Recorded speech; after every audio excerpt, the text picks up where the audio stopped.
Wait, before you scroll, I need you to see something.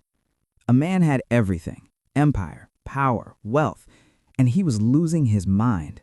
But then he figured out 5 hacks that changed everything, and they work today, on you, right now.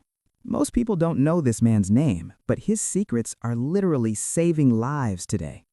Marcus Aurelius, Roman Emperor, 170 AD, most powerful person on earth. And in his private journal, the one he never intended anyone to read, he wrote something that broke everything open. The soul becomes dyed with the color of its thoughts. What does that mean? It means your reality isn't determined by what happens to you. It's determined by what you think about what happens to you. And once you understand that one sentence, everything else becomes a life hack. Today, 5 of them, the ones he kept returning to, the ones actually worked, the ones you can use today to handle literally anything. Life hack number 1, the thought die principle. You choose your reality. Hack number 1, stop blaming your situation, start choosing your interpretation. Here's the scene. You wake up. Bad news from yesterday is still sitting in your chest. Maybe someone criticized you. Maybe you failed at something. Maybe you messed up. Your instinct, the situation is making you feel bad. Wrong. Marcus is saying it's your thought about the situation that's making you feel bad. Think about this carefully. 2 men, same exact situation, same failure, same criticism. Man A thinks, this is unfair. I'm not good enough. I'm going to fail. Nobody values me. His entire day becomes gray, depressed, defeated. He moves through it like he's already lost. Man B thinks, interesting. I didn't communicate my value clearly enough. What can I learn? How do I approach this differently next time? His entire day becomes energized, forward-moving, curious. Same event, completely different lives. This is what Marcus figured out. You can't control what happens, but you can control the thought you attach to it. You can control the color you dye your soul with, and that color determines your entire reality. Here's the hack right now. Before you react to anything today, pause. Ask yourself, what color am I about to dye my soul with? Is this the color I want? That question puts you back in control, because you're no longer a victim of the situation. You're choosing your interpretation, and your interpretation becomes your life. Next hack. This one saves you from wasting years on the wrong battles. Life hack number 2, the dichotomy of control. Stop wasting energy.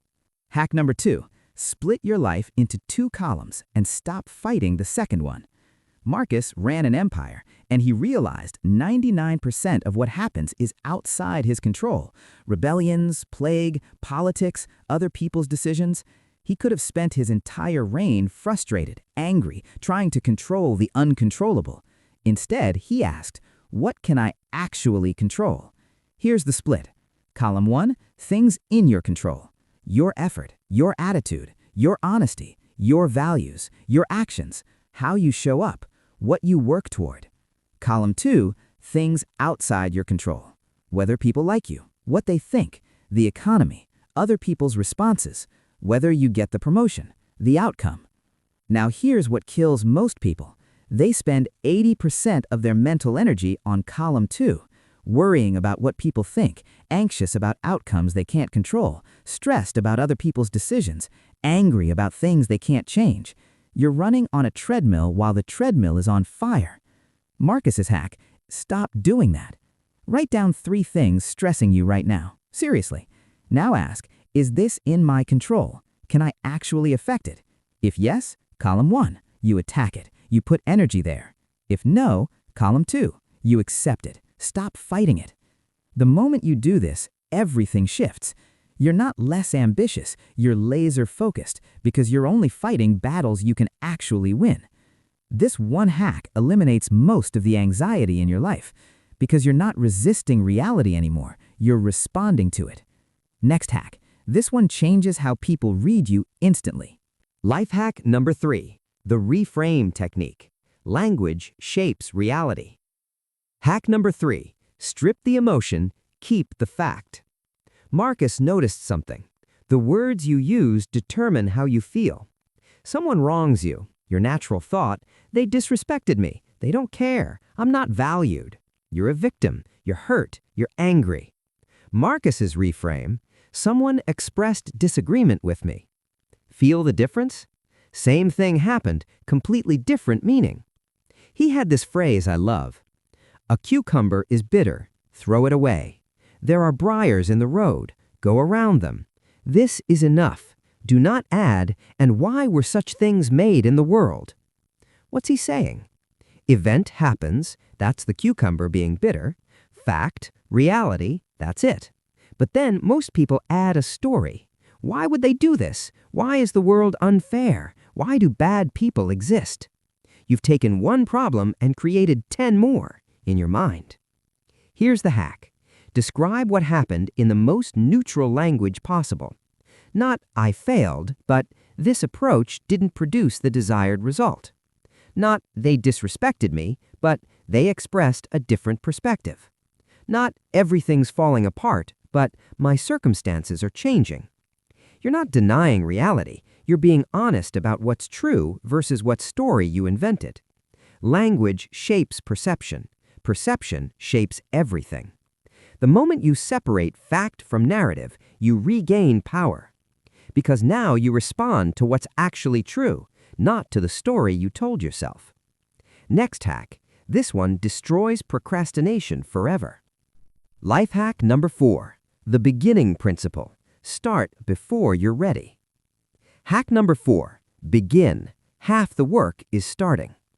Marcus wrote, begin. To begin is half the work. Let half still remain. Again, begin this, and thou wilt have finished. Here's why you don't start things. You look at the whole mountain and get paralyzed. Writing a book feels impossible. Starting a business feels impossible. Changing your life feels impossible. Getting in shape feels impossible. So you do nothing. But Marcus understood starting isn't about completing. Starting is about breaking the spell. When you actually begin, take the first small action, your brain shifts. The overwhelming idea collapses into manageable steps. You don't need to write a book, write the first page. You don't need to build a business, take the first action. You don't need to change your life, make one different choice today. Here's what happens when you start. Every time you begin something, you train your brain to overcome resistance. You prove to yourself, the first step doesn't kill me, and often it leads to a second step I couldn't have imagined. Real example. You want to get in shape. You look at the whole thing, diet, exercise, consistency, and it feels overwhelming, so you do nothing. What if tomorrow you just did 10 minutes? Not perfect, just 10 minutes. The next day, maybe 15 minutes. Maybe you think about how you felt after moving. Maybe you research nutrition a little. You didn't achieve the goal yet, but you broke the seal. You began. And beginning, as Marcus said, is half the work. Right now, name one thing you're avoiding. Don't think about the whole thing, just the first 15-minute action. Tomorrow, do that. You'll be shocked how it shifts everything. Next hack. This one gives you actual freedom. Life hack number 5. The acceptance paradox. Embrace what you can't change.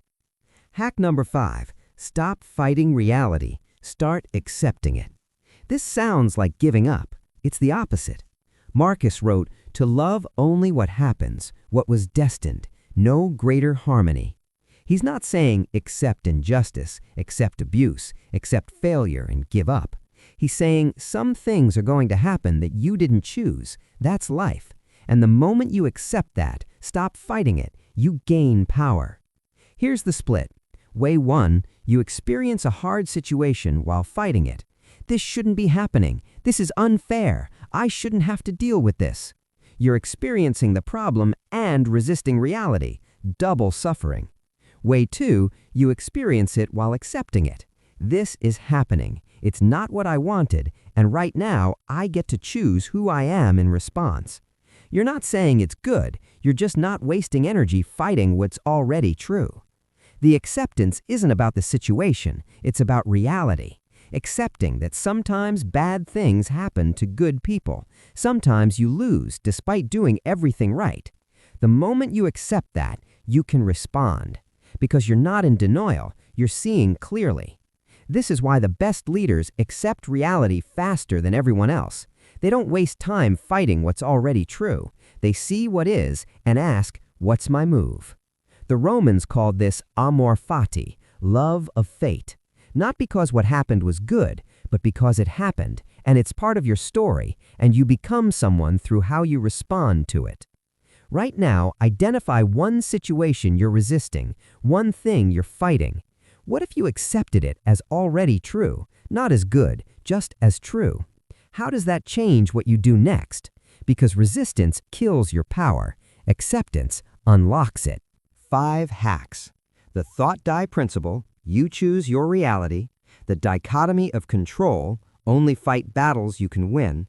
The reframe technique, language shapes everything. The beginning principle, start before you're ready.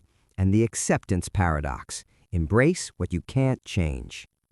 Here's what gets me. Marcus was the most powerful man on earth, and he knew none of it mattered if his mind wasn't trained. Power without wisdom is just chaos with resources. You're not running an empire, but you're running your life. Your mind is the only territory you control. So here's what you do. Pick one hack, just one. Practice it for a week. And I want to know, which one hit you hardest? Which one are you going to test first? Drop it in the comments. The most thoughtful responses, I'm reading them. I'm responding. This is a community of people who don't just watch philosophy, they actually use it. If you haven't subscribed, now's the time. We're going deeper every week. Stay stoic, stay strong. I'll see you in the next one.